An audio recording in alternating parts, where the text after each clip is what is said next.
Have I got an interview for you? Jim Shorkey of the Shorkey Auto Group. He started out years back running his family business with his father, and then when his father passed away, he took over the business. Unfortunately, in his words, because he wasn't listening and because of his arrogance, it ended up close to being bankrupt.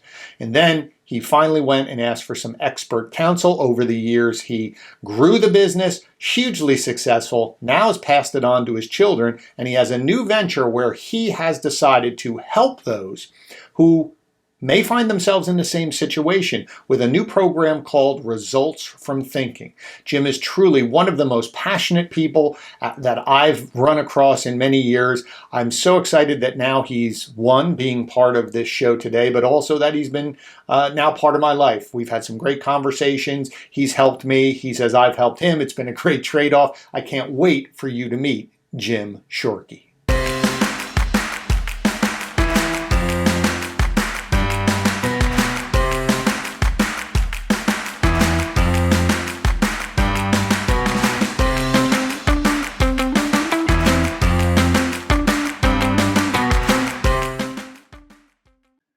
Hi, and welcome back to another episode of You're in Charge, Now What? I'm your host, Glenn Pasch, and the goal of this channel is to help those of you that find yourself now in charge of a project, a team, or a business learn the skills necessary to build and manage high-performing teams. Each week, we're going to focus on just one topic.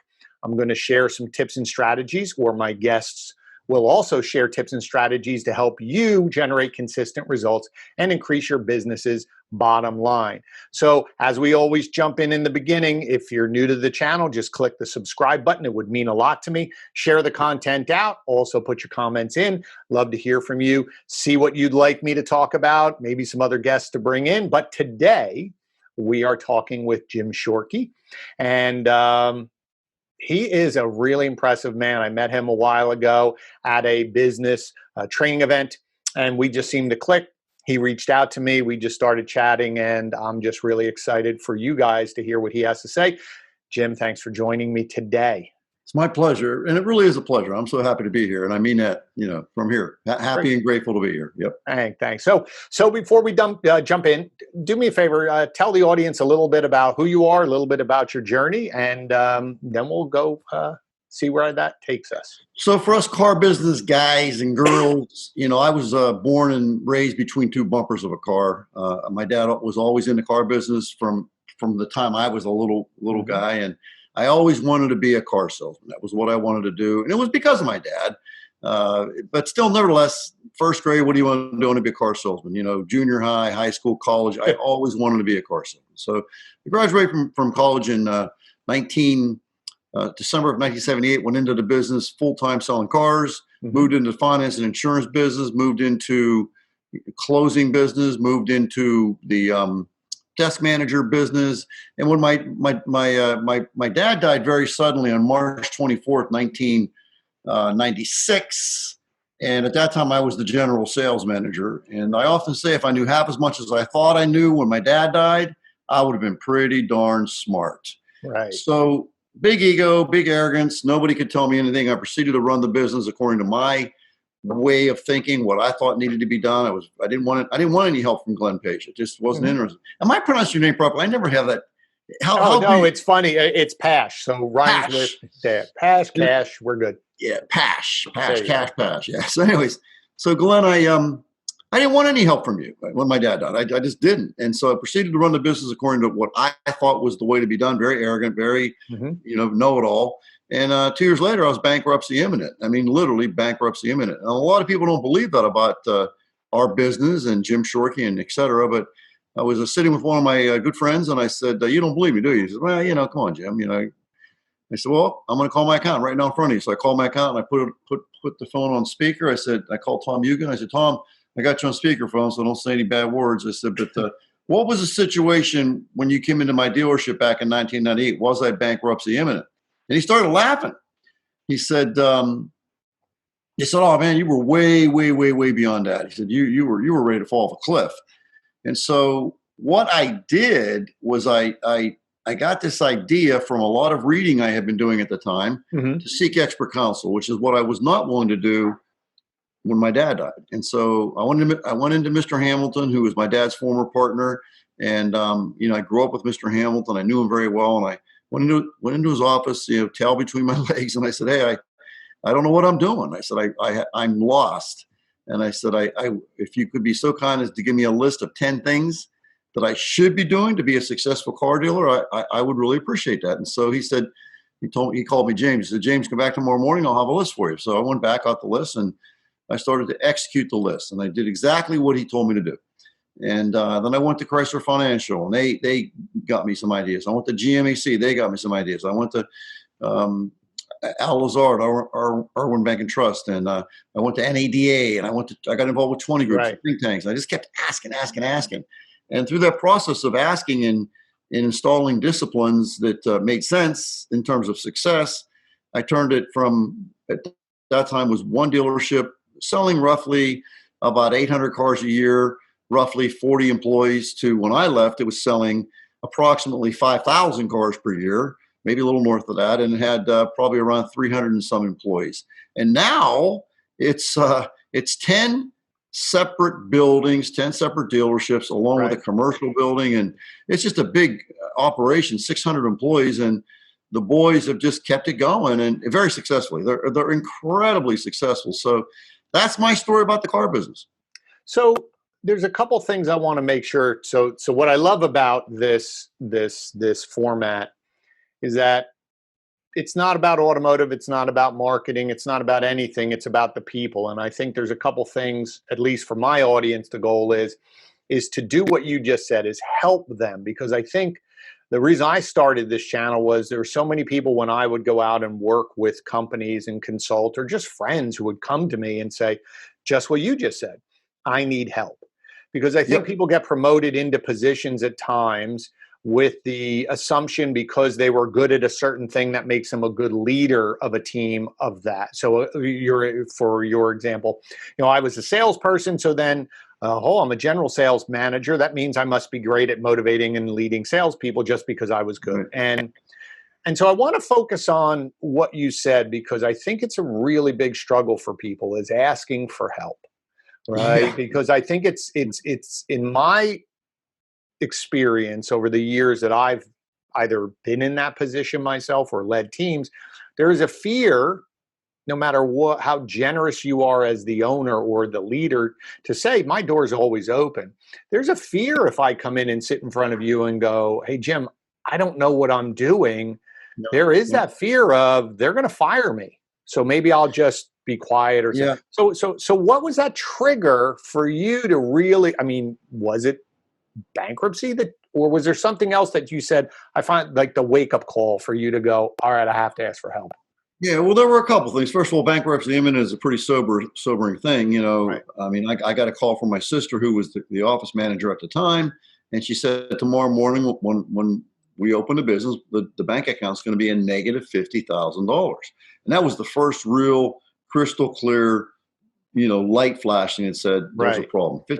Negative $50,000. So needless to say, I didn't sleep that good that night. I went to Al Lazard at Irwin Bank and Trust the very next day. I was on the doorstep, and I told him what happened. I said, I can't, this is my dad's business. I can't let this happen. So I borrowed, he assured me that my checks would all be, would call clear, which was this is an integrity thing. This is a pride thing.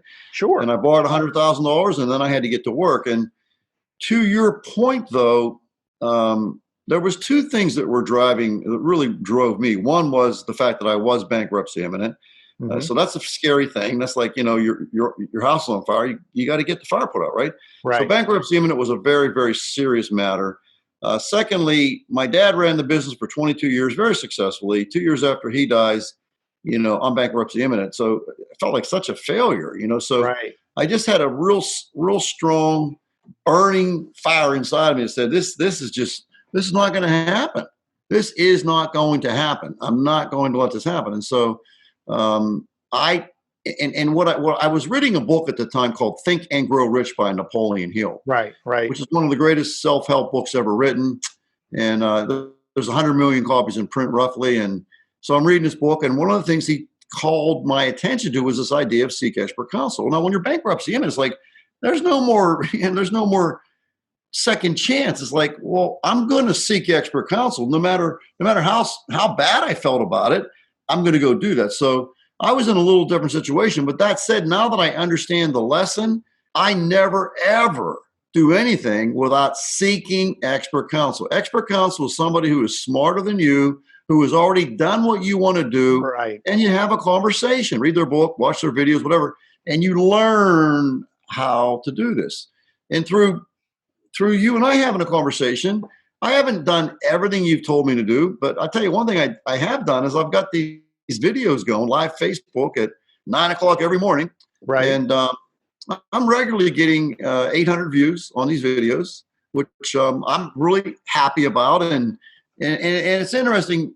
I'm getting the phone calls now that says, hey, can we have a conversation or this or that or whatever. And so I'm doing the same thing right now that I did when I was a car dealer, bankruptcy imminent, is I'm asking people for help. Tell me how to do this, right? Because I don't know. And so I think I really do believe that it's incumbent upon the individual. See, it's a weakness. I will say this. It is a weakness to not ask for help. Yeah, that's the weakness. Asking for help, probably your leader, your boss would say, of course I'll give you help. You know, they want to help you. There would be very, very few owners, leaders, general manager, whoever you work for, they're going to want to help you because if you win, they win. And so it's us in here. Yes. We have this idea that if I ask for help, really what you're saying is if I ask for help, I'm weak. But if you ask for help, you're strong. We have to change our mentality about asking for help. I totally agree. And I think, you know, I can look back in my career, whenever I did not succeed as much as I wanted to, there was always that point of saying, you need to go ask for help, or you have to go find some avenue to help. And it was that ego in your brain that said, oh, this is either it's going to be really tough to admit, or I think in a lot of times, I think where it happens in business is we ask a lot of questions in the beginning because that's what a new employee or a new hire should do. But go 6 months in to go back and ask about something that maybe you forgot or maybe you still need some help with. I think that's where our ego gets in the way, that fear of someone's going to. I always say, come talk to me. Now, hopefully I'm not repeating the same thing over and over and over. And if I am, then it's incumbent upon me as the leader to figure out why it's not connecting in your brain. Exactly. Or maybe what I've done, I learned a long time ago, which was I finally realized as good as I think I am as a leader or a coach or someone who manages teams, and I can't get through it to everybody. I can't connect with everybody. So what I used to do is if I couldn't connect with you, I'd go to someone else on my team and say, can you go talk to Jim or help Jim because I'm missing? Because it didn't matter if I connected with you. It was more the fact, to your point, is that we succeeded as a team. So if John or Mary can come over and sit with you and you guys connect some way, I'm like, oh, thank you, because that helps everybody. And I think, to your point, is it is our own mental inability or this pride of let's figure it out ourselves when you save time. I think Tony Robbins, I read his, books way back, when he was doing the infomercials and all the rest of that stuff, all in the beginning. One of his books said, model. Go find somebody who did it and model their behavior. I love it even more, is you're taking that a step further, not just modeling from afar. Go talk to them. Yeah. Go talk to them and have that conversation. And let's unpack that. And so the idea of trial and error is a really bad idea. It's a terrible idea. Trial and error is a recipe for disaster. Why? Number one, the trials take way too long. Right. Two, the errors can be devastating. The errors can cost you your job. Yes. So trial and error is a bad idea. A good idea, per Tony Robbins, I mean, the guy's worth $500 million. We might want to listen to what he has to say. I mean, He's worth $500 million. So he's doing okay, and he's a very smart man. And so who are we to question guys like that? That was where I was at. I was bankruptcy imminent, and Napoleon Hill saying, well, Jim, go seek expert counsel. I'm like, But like, I was so desperate that I just did it. But when I figured out that it worked, then it became much, much easier for me to make it work. So now it's just automatic with me. I come, I went to the 20 group. I wasn't even involved. And I had a piece of paper with a pen, and I wrote at the top of that piece of paper, I am here to learn. And I wanted to figure out, what could I learn here? And unbeknownst to me, Glenn Pasch shows up, and like, I learned all kinds of stuff. And I was one of the few people that came up to you after the fact and said, hey, man, what do I got to do to get hooked up with you? Right. That's the training. But see, to me, that's what connected me, because, I've spoken a lot at different groups, and some people will come up, but you came up to me and basically said, how can I grab some time with you to just pick your brain? And I love that. I speak every week. I probably spend at least a few hours of my time talking to people who others would look at me and say, why are you doing that? You should be charging them. And I'm going, why? They asked for help. They didn't come and say, can I hire your company? Maybe they will down the road. Maybe they won't. That's okay. But I love conversations like that. And I think, to your point, I think it's like anything. When we first started riding a bike, we fell and it hurt.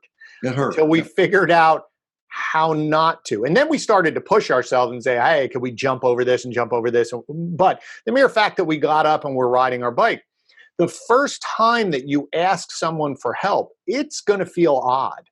It's going to feel a little strange. And then all of a sudden you go, ooh, that saved me time. That accelerated my results. And let's not forget, though, there's another side of the equation here. There's the leader. You're saving him time, because if you're in trial and error, you're messing him up, because he's got another agenda, or she, let's be respectful. Sure. She has another agenda. She has to sell X number of product between now and the next 60 days. And because you're into trial and error, you're messing her up.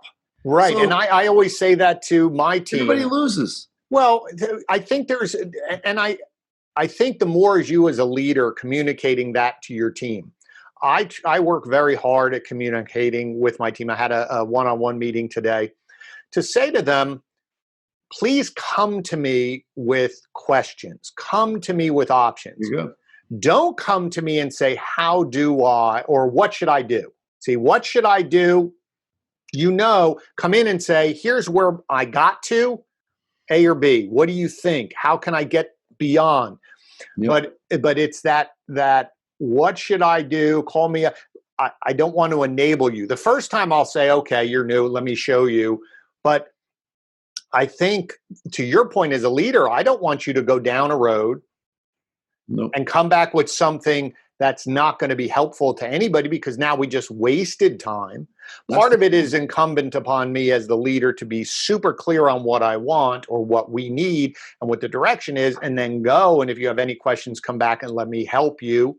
Right. So today I was walking through a couple ideas that I've used to run a team, to keep track of things. And she said, oh my God, that's great. I sort of did something like that, but I like all of a sudden we both leave the call feeling better that the team's moving forward. So I think to your point is, one, it's incumbent upon the leader to make sure people understand that they're available and this is a great environment to collaborate. On the other hand, you also have to understand sometimes you might have to pull it out of them the first couple times because they're afraid to come to you, because they're still are gun shy maybe from a previous manager who said that, and then they went for help and asked a question and they got blown out of the water, and everyone's like, I'm never going to do that again. So let me pivot then on this in your journey, because one of the fascinating things that I found from chatting with you, one is your openness of two things. One is to try new things, but also to admit I haven't got all of it down yet. But what I love about what you've been doing on your Facebook every day is the one thing you did do is you're at a consistent time every day now. So everybody knows where to find you, right? So it's scheduled and that I thought you did well. And your opening and how you start is very consistent. And then you're off and running. And for you now to be at 800 views, it's just going to multiply. One, because the content is great, but two, people know where to find you at what time. But I'm really fascinated how you went from you're running the car dealerships and handing it over and transitioning it over to your family, to your new project that I definitely want to focus on here is your online classes and your mentorships programs, the results from thinking. Talk to me about that. So just remember, let's start with bankruptcy a minute, right? So I know what that felt like. I was so sad. It just was terrible. My dad, Right. it was my dad's business. That's what I always felt that, right? Right. And so I used these principles of Napoleon Hill, Think and Grow Rich, and many other books as well, and guys like you. And I just developed this system, right? Mm-hmm. And so the system became larger than me, but nevertheless, it was a system. Right. And so I really believed as I was going through, and it blew up. I mean, it went from literally in 1998, I lost a pile of money. And bankruptcy imminent. 1999 had an all-time record profit year. For the 22 years my dad was in business, made more money by double over what he had previously done in his best year. And then we were off to the races. And so I just kept doing that. I kept going to guys like you and saying, tell me more, tell me more, tell me more. And over time, I knocked off disciplines, I added on disciplines, and I developed this scheme, this formula, I should say, not scheme, formula that worked every single time. It works every single time. I'm not talking about something that I read a book and said, okay, here's what we're going to do. I mean, I lived the life. I did it, right? And so it works every single time. And so I felt that I would be a really, really, really selfish person, a really nasty person if I took this information to the grave with me. And as a matter of fact, I'm a big believer in the funeral test. And so many times in my space that I'm in right now, so many times people want to talk about what they want and mm-hmm. why and goals and all this stuff. And I think that's great. I think that's important. And I believe in that. But I also, and people don't like me for this, I believe we need to talk about what we don't want. I really do. And I believe we need to talk about why we don't want it. And so, we have built into us this idea called the fight or flight.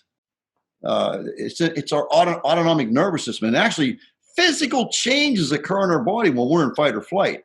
Right. And so what I want to do is I want to engage my autonomic nervous system around that funeral test to say, well, what are they going to say at Jim Shorkey's funeral? Right. What are they going to say? Who's going to show up? And, one of two people are going to show up. It's going to be somebody shows up and says, this guy changed my life. He had impact, and he's going to be with his significant other, or she's going to be with her significant other, and they're going to say, you know what, the boat that we have, the car that we have, the house we have, because of that guy in the hole there, right? Right. That guy changed our lives. You have no idea what happened. You never even met him. I'm telling you, this guy changed our lives. That's a life of impact, right? Right. Versus the same or different guy shows up and says, you know what, I'm here for one reason, only one reason. I want to make sure this old bastard's dead. Excuse my French. I want to make sure he's dead because he was an ignorant piece of crap. Right. He was nasty, blah, blah, blah. And so I think we need to think about what do we want them to say at our funeral, and then back it up into today. Like, what are the actions that I need to take today to create that dream funeral? Exactly. Yeah. I remember reading, I think it was Stephen Covey had something in his 7 Habits. And that was always the one that stuck out to me, begin with the end in mind, for a project, for a business, but also your life. That he said the whole same thing when they're standing up there and they're eulogizing you. Is it filled? Are they happy? Were they excited? Are they grateful for you being part of their life? Or like you said, there's no one there, or the people who are there just want to see, that you're dead. But I want to touch on this because there was I had a woman on the show a week or so ago, Elise Archer, and she helped our company with branding. And one of the things that she was talking about as she put you through the process for personal or for your business was this idea of what you're not willing to do. Right. So, when you're starting a business, or she focuses a lot with people trying to build their personal brand, be it a speaker or things like that. In the beginning, you want to do everything. One, just get traction, get some revenue. But after a point, one of the things that she said was just as important of saying, what do I want my business, me, What do I want to devote my time to? Spot What on. am I no longer willing to do? Yep. And that one really stood out for me because I agree with you. I don't think we spend enough time saying, is the time that I'm going to spend on X Yeah. either moving me towards that end goal, like you said, or really bringing value to me? A favor for someone is different. I'm saying Yeah. you're just saying yes and to everything. I think that's really interesting. How did that help you focus? Or, like you said, I started getting rid of disciplines and adding disciplines. How did you get to that point where you just said, no, not going to do that anymore? Well, I didn't. And so what I did was, and I'll open up that question with wealthy, unhealthy. You bought the wrong program. You bought the wrong program. Wealthy, unhealthy. You bought the wrong program. Wealthy, lonely. You bought the wrong program. Right. And so I go through this process of being this great car dealer, a successful car dealer. But I ended up, sleep deprived, a lot of stress. Mm-hmm. If they ordered hot dogs, I had hot dogs, pizza, 3 Mountain Dews a day.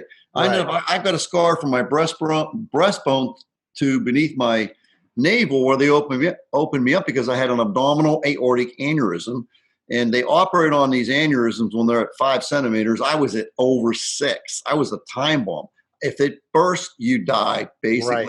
unless you're in the hospital. So long story short, yeah, I was wealthy, but I was unhealthy. And I really started to think about that. Like Jim, what could you have possibly been thinking? You're a systems guy. Right. And you understand that every action produces a result. Good actions, good results. Bad actions, bad results. And so here I am, understanding very well the good actions of the car business, producing a great amount of wealth. But 3 Mountain Dews a day is just total bullcrap. It's just a bad idea. Right. And so a lot of people in our industry, unfortunately, are doing exactly what I did, and they're not listening. It's like, and then you wake up and you're sick, and that's what I did, right? Or your marriage is not as good as it could be. So I have 5 pillars, okay, and I have 5 anti-pillars, okay, and I'll just go through them real quick to answer your question. Absolutely. Pillar number 1 is passion. That's my first pillar. That's my really, really important pillar. I want to have passion for whatever it is that I do. Great passion. Pillar number 2 is health. If I don't have my health, I've got nothing. If I don't have my health, I'm not talking to you right now. So Right. Health is number 2. I put that in front of my love. Okay, health is more important than my love, because if I don't have my health, I can't be a good lover, right? Next is love. Love is my wife, Amy, my children. You've met several of my children, Yes, their I have. significant others, and all the extended families. Everybody that is our family. It's a big, big family. Yeah. So grandchildren and nieces and nephews, and that's the family. So my wife is top of my love.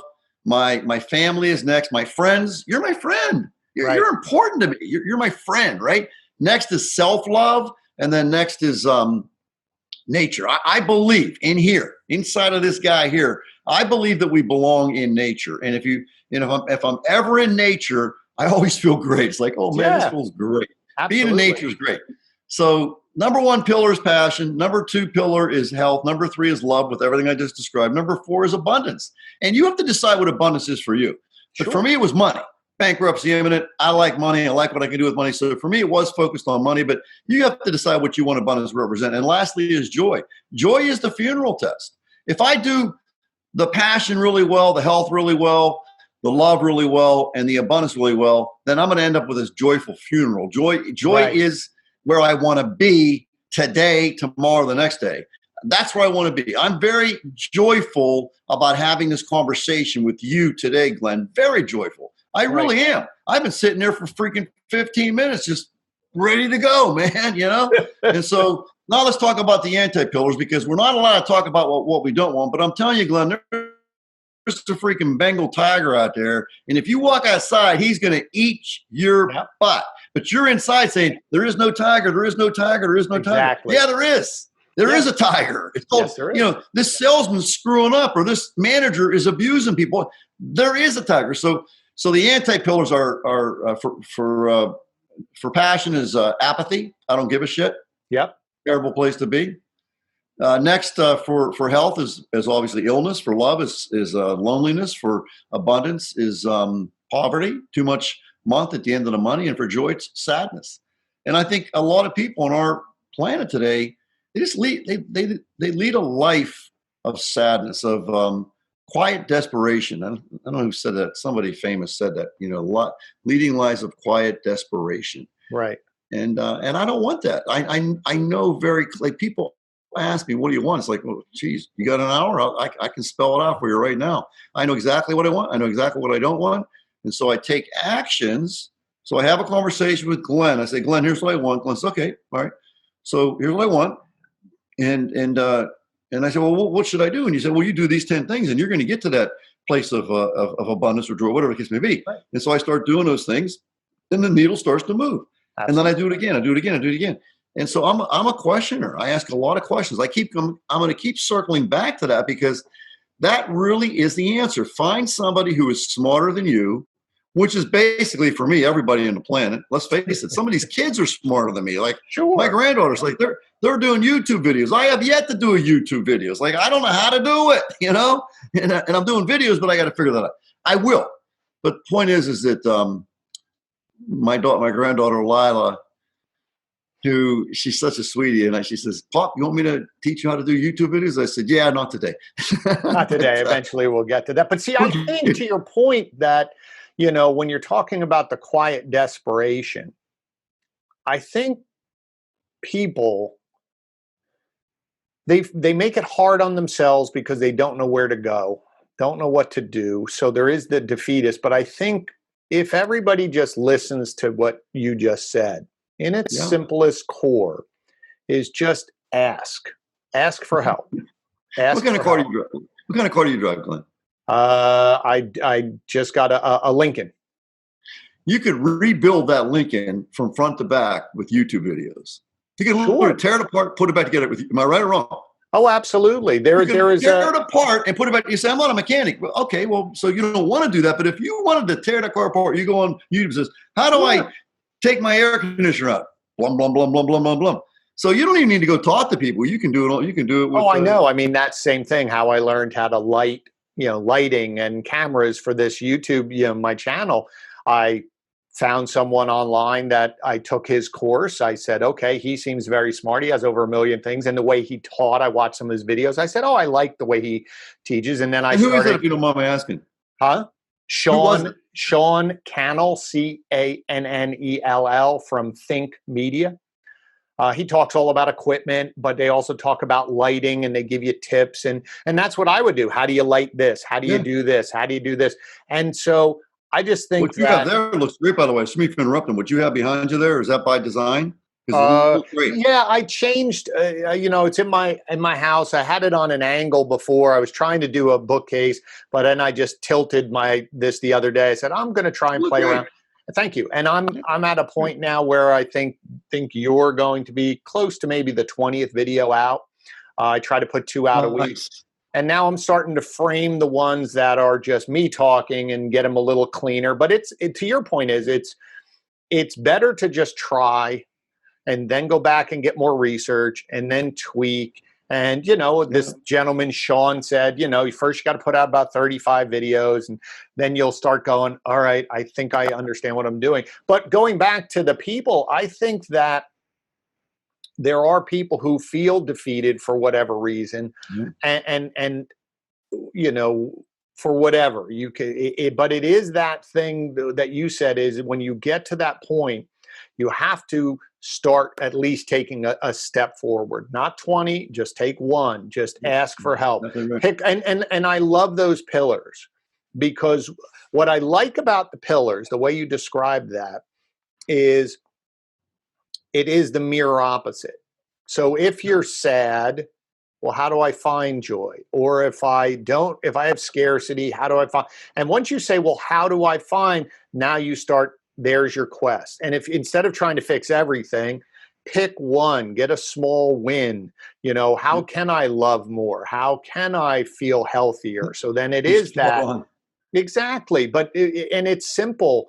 I used to help people just because when I was, years ago when I worked in restaurants, and same thing, I was an actor and you'd work and you burn your candle at both ends. And finally I just, same thing. I wanted to feel better. And I talked to a friend and he said, here, just do this one thing and it will help you. It just started me on the path. It didn't give me the whole path, But it was a simple thing. And I think sometimes to your point is, we overcomplicate it because we see the end and we don't know how to get there, versus finding just one thing that makes us go, oh, that wasn't that bad. And then another one. And then you build the momentum to start move. You're right. You're to 100% change. right. So again, I really, because what I wanted to, so the results from thinking that you have, I definitely want to talk about that in terms of if somebody signs up, engages with this content, what's the content that they're going to encounter? Is it you, or they're live? Is it all online? Talk to me about, like, if I signed up from Results for Thinking, what can I expect? So it's 2,000 books condensed into this strategy. If you can imagine that, I'm a big strategy guy, big systems guy. So from all my research and all my studying and all my experience, I condensed this thing down to 8 steps. Okay. And if you follow these 8 steps, then you are going to have incredible success. And and the first step, by the way, is thinking it through the whole way through. So we want to go the whole way to the end, and it goes both ways. Like, I want to stand naked in front of the mirror and have a real hard look and say, do I like what I see? And then based on what I've been doing, 3 Mountain Dews a day, what's this going to look like 10 years, 20 years from now? I didn't do that. So a lot of what I'm going to tell you here is because I messed up, and it's like, okay, one thing about messing up is now you know what doesn't work, right? Right. So it's 8 modules. It's Chuck Bellina, who is one of my guys, and Steve Gardner, who's my second guy. They do an intro and an outro, and they flip them back and forth, and then I do the teaching.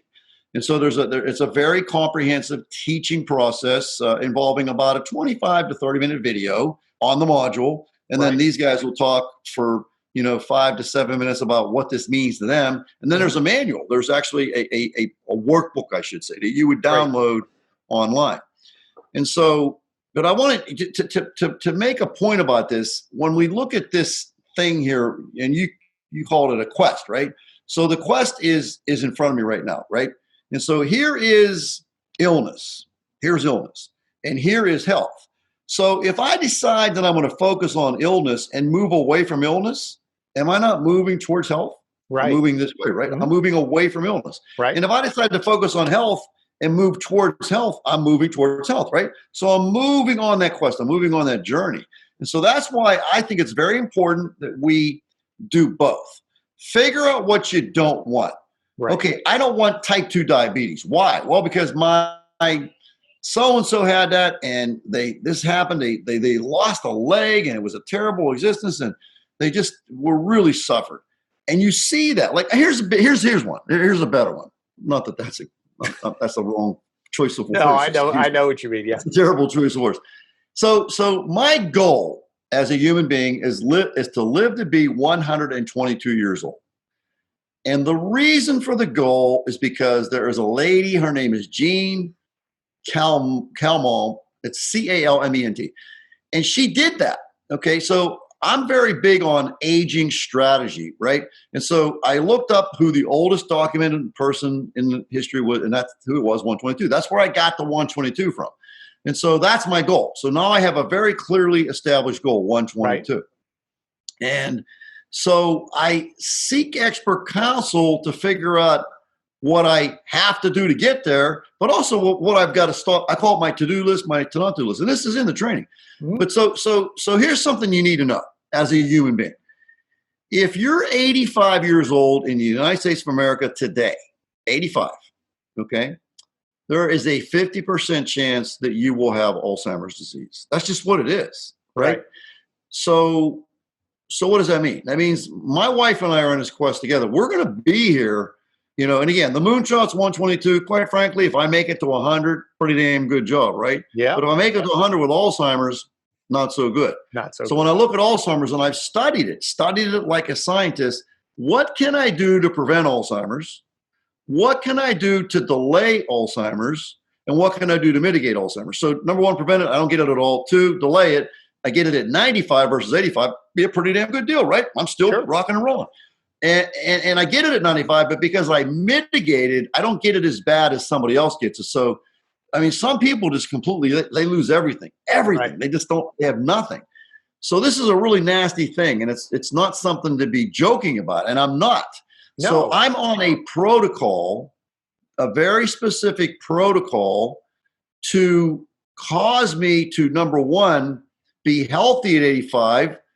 That's the broccoli. But I also, in my closet behind me, I've got a box of Fruit Loops, and I bought them as a prop because I beat people up about this all the time. Fruit Loops are not a health food, man. If you eat them, I'm sorry. I know they sound like they are, but they're not.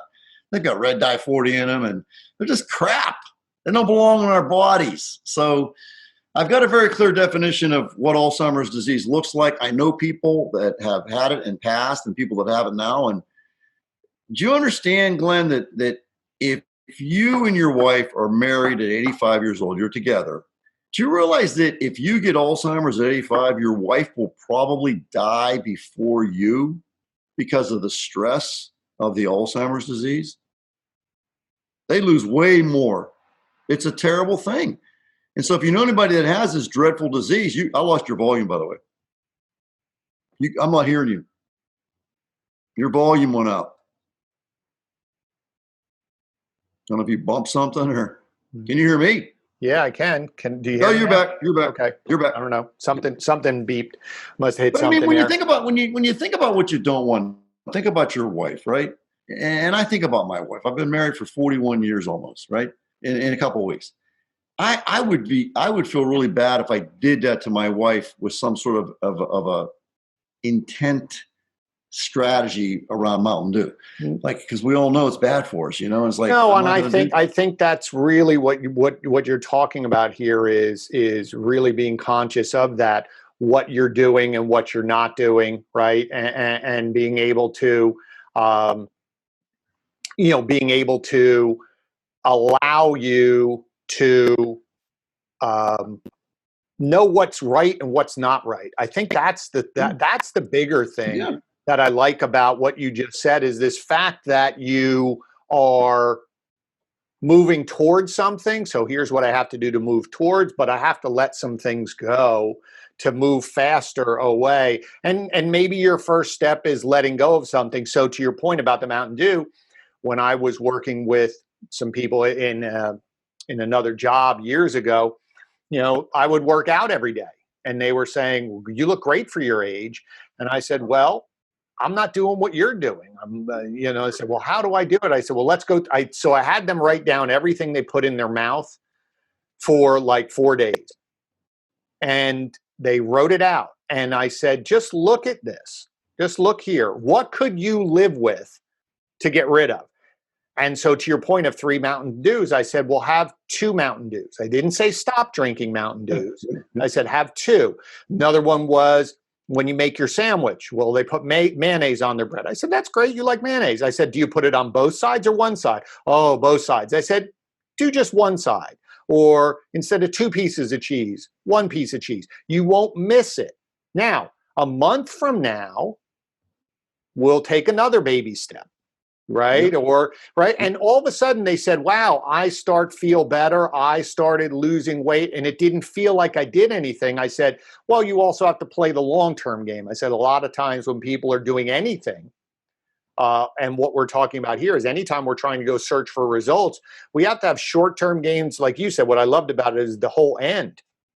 Because the difference between trying to lose, for argument's sake, because we're talking about health, losing 10 pounds in a month versus losing 10 pounds in a year, completely different strategy. One I can live with, where the year, I probably won't even know too much of the changes. Now, I probably won't see the changes every time I step onto the scale, but I'm not disrupting. And I think that's why so many diets fail is I can do it, but then I can't maintain it. So I can make, like you said, I'm going to change everything right now in my business. I'm going to change everything and weigh this. And your enthusiasm wanes. And then you go, well, it didn't work because it wasn't fast enough. And so I think when I'm listening to you, it's this arc of also short-term wins, but a long-term quest. That takes time and patience, but diligence in your structure day to day. Like you said, when you came out of the bankruptcy, I have a structure. I did it again, almost Groundhog's Day. And then all of a sudden, well, 2 years. I was afraid. I was really, I didn't want to go back to that. Right. I was afraid. But, Buddha has a famous quote. I actually have it hanging on my wall downstairs. He says, the trouble is people think they have time. Yeah. And, or the trouble is you think you have time. Something like you think you have time. And it's an illusion. Like you think you have time, but you don't have time, because one day becomes a week, becomes a month, becomes 6 months, becomes, a life poorly lived. And so people will say to me, my answer to you when you say, well, Jim, this is difficult. So you know what my answer is to that? You know what's difficult? Dying. That's difficult. That's difficult. And when you went on again. For some reason, something's happening. You're going out.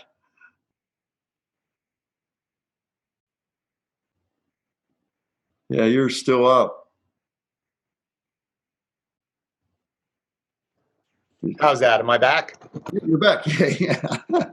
Yeah, something battery on one of the mics here. I actually think it's a weird thing. Like they say, dying's easier, but it's more, how about what if you live till 85 and the last 20 years are miserable? Like there's a difference between sitting there and saying, well, what if you die at 65? It's what if you live to 90 and the last 25 years are horrible because you don't stop drinking Diet Cokes, or you don't stop smoking, or you don't start. Same thing with your business. You could be working.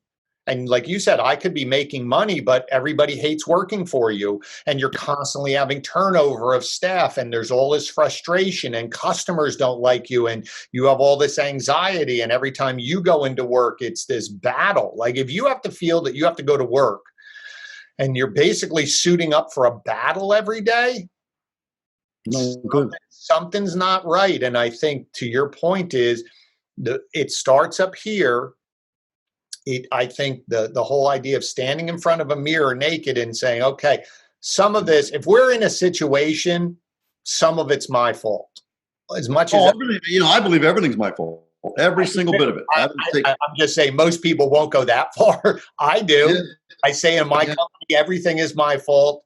So it's one of those things where even if I could get to 50-50 with some people and saying if they'll admit it's 50-50, we're in a good place, versus usually it's 90% everybody else's fault and 10% mine. So I would say probably somewhere in a range of 95% of the population operates from what is called an external locus of control, meaning it's the blame game. So I have this life, and the life is because of things that happened out here. Yep. I operate from an internal locus of control, meaning it's the responsibility game. Sure. So whatever goes on, COVID-19 is my fault. Not that I can do anything about COVID-19, but can I do some research, seek expert counsel, okay, and find out what can I do to enhance my immune system? Because that's really, at the end of the day, that's the problem with COVID-19. It's not. It's one thing, only one thing. It's people's immune systems are compromised and they can't fight it. So I went out, bought all kinds of special teas. I do a lot of different health strategies to enhance my immune system. Right. I'm very big on probiotic foods, sauerkraut and kimchi, and I do a lot of things. I could give you a list. You say, "Holy crap, that's impressive!" But I want to take this in another direction. I want you to think about something. So, what's more important, time or money? I like time. Okay, so let's think about this. So if I could put you on a path, okay, let's say you knew you had some kind of a crystal ball and you knew the national average right now for you is 79 years old. You're going to be dead at 79. Okay. How old are you? I just turned 60. Did you really? You look great, man. So that means you got 20 years left on this planet. Mm-hmm. That's it. Gone. Checking out, you're gone. And this is what I'm trying to get people to do, is to think about that. Okay, so what if we can make some adjustments to our strategy so that we could get an extra 10 healthy, happy, terrific years? Instead of checking out at 80, now we're checking out at 90. Yep. What would you do with those 10 years? How many books could you write? First of all, if you were to say, I made X number of dollars last year, or I think this is what my income potential is, multiply that number times 10, and this becomes a multi-million-dollar question here, it just from an income perspective, because when you're dead, you're dead. There's no more, I don't care how wealthy you are, you're wealthier right now than Steve Jobs. He's gone. He has no access to that money. It's out of his hands. He's gone. Sure. So that's why I said wealthy, unhealthy. I mean, you bought the wrong program, brother. That's a bad idea. But anyways, how many churches could you build? How many books could you write? How many young people could you mentor? How many, you're doing 2 of these a week. Okay. So you're talking about, let's say you take off a month. So you're doing 11 times 8. You're doing 100 of these a year. Yep. In 10 years, you would do 1,000. What would your impact be? And then what are they going to say at your funeral? Well, back to the funeral test, because you took some smart things. You got rid of the Mountain Dew. You got rid of the hot dogs. You started eating more salads. You started cutting back on the calories that really don't belong in your body, like the Fruit Loops, for example. Sure. And you started moving more, and you started, how do you do with your sleep? Yeah. So like I said, for me, it depends. There's days where I wake up thinking my mind is going, and I'm on to something, but of course it is, and I sleep. And that's the thing, is like, I've done it for years, is I'm very moderate in a lot of things. So, I don't eat a lot of sweets. I don't eat a lot of desserts. I like vegetables. I like salads. That's what I have for lunch, and it's always been that way. I worked in restaurants, so I saw food. There's just certain things that I know what makes my body feel good and what it doesn't feel good. And can I be better? It's like, yeah. Can I do more? Sure. But it is that constant of learning and being I just think moderation for certain things is good. When you go extreme anyway, I think it's a little disruptive. That's just my opinion. So let's move to I want to wrap this up, and dude, you got to come back again. I could talk to you forever. This is wonderful. I look forward to just our future conversations. I really, I agree. I really feel we've connected. I like chatting with you, and I think you're going to be around in part of my life for a long time. So that's good. So I end the episode, Paul, talking about, because this is to help people who are new at this. They're new at leading. They got promoted to run a team, or they're in charge of something, or even if they want to start their own business. And so now that person has come to you, expert counsel. What's the one thing that you would tell somebody who says, all right, I'm going to go start running a team. I'm in charge now. I'm the general sales manager. I'm in charge of this team now, and I got X number of people under me. If you were going, and they were saying, what's the one word of advice or one strategy for me to put me on the path to be successful, what would it be? Dr. Google. I would make them do a Google search on, what can I do to improve my leadership skills? You would be amazed every time there's a top 12 list. And you look at the list and you say, dang, I'm not doing any of those things. Right. And they're going to be there. And then that'll lead you to the book that, whether that would be, I'm sure like a guy like you would say, well, here's a book I'd recommend, or a guy like me. But I would make them do a little work first. Like I like the idea of Dr. Google, because Dr. Google can teach you so many things. And there's blog posts that are going to come up, and they're going to talk about leadership. And you'll start to see the thread of commonality. It's going to be broccoli, wild-caught salmon, blueberries, olive oil, and turmeric. Those 5 things. Broccoli, blueberries, wild-caught salmon, turmeric, and olive oil. They're going to come up. Now, there's going to be other stuff in there, but those 5 are always going to come up. So that would be a great starting point. So I'm a leader now. Say, okay, did I get the salmon? I'm speaking figuratively here, right? Yeah. Did I get this? I got my lunchbox right now. So, hey, honey, I'm going to work. I'm going to be a leader. Okay, do you have your salmon? Yep. Do you have your blueberries? Yep. Do you have your turmeric? Yep. Do you have your olive oil? I got the olive oil, right? And which one did I forget? Broccoli. Can't forget. Everyone wants to forget broccoli. Yeah. So you got your lunchbox. So I would say, what I did with Mr. Hamilton was I went into Mr. Hamilton. I said, hey, can I have a list of 10 things? When I went to a 20 group, I always try to go away with a list of 10 things. Right. And I did write a note about that fellow that you mentioned. Okay. I wrote a note about that. Right.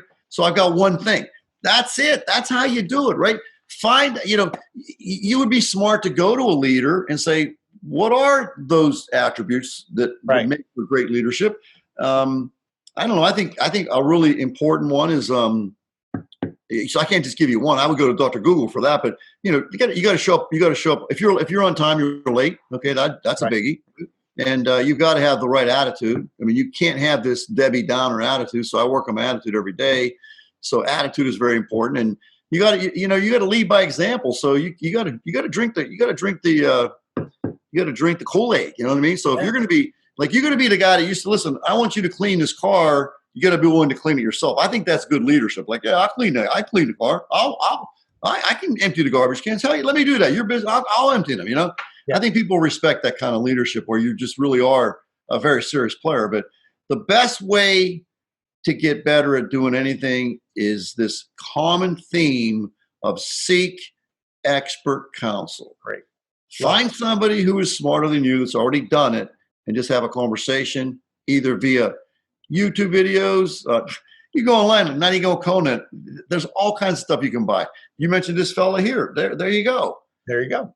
There you go. Wonderful. So, well, Jim, thank you so much. I appreciate you spending some time with us and, my audience. I know they're going to get a lot of great value out of watching this. Hope they watch it multiple times. So tell everybody where they can find you, Results from Thinking, when your show's on. Let them know how to get a hold of you. So first of all, I'm having fun. I enjoy this. So I'll do this. Like you said, we'll talk all night. I got to eat, right? Okay. So the name of the company is Results from Thinking. And so that website is resultsfromthinking.com. Our program, which is available at resultsfromthinking.com, is called Rethink You. The guy that created this right here, if I want to change this, I have to rethink this. Right. Because this is what I am. And if I want to get naked in front of the mirror and say, I got to make some changes, then I got to rethink this guy here. So that's the program, Rethink You. Right. And there's a lot of free content there. There's free downloads, and we have a free book. It's my story. So you asked about that early on. You can get that story, and it's not bullcrap. I mean, it's a real deal. So you can download that for free. All my videos are there. Matter of fact, if you just do a hashtag Rethink You, listen to that. Are you listening to that? Hashtag. I just said hashtag. There you go. What in the heck is a hashtag? Listen, your grandchild's going to be very proud of you. Yeah, but so what was Pop calling it? Pound Rethink You. No. It's hashtag. You don't say pound. You sound like an old man. So it's hashtag Rethink You. You can get all. It'll take, because I started using hashtags. You might have told me to do that, didn't you? I think you did. I don't know. Might have. We had a couple good conversations. But anyway. Don't forget, you do your daily show Monday through Friday on Facebook. Facebook Live. Go to the Results from Thinking page, and Jim's there every single morning with some great content. And we're beating the crap right now out of Think and Grow Rich. So if you go to the site, you'll see they're labeled like day 1, day 2, day 3. I just finished day 6 today. So I'm going through the whole book from the Jim Shorkey perspective. Glenn, I've read this book 142 times. That's Think and Grow Rich. 142 times. And that's what happened. I did what the man told me to do, and that's why we have the Jim Shorkey Family Auto Group as it is today. Well, that is great. So again, thank you so much, Jim.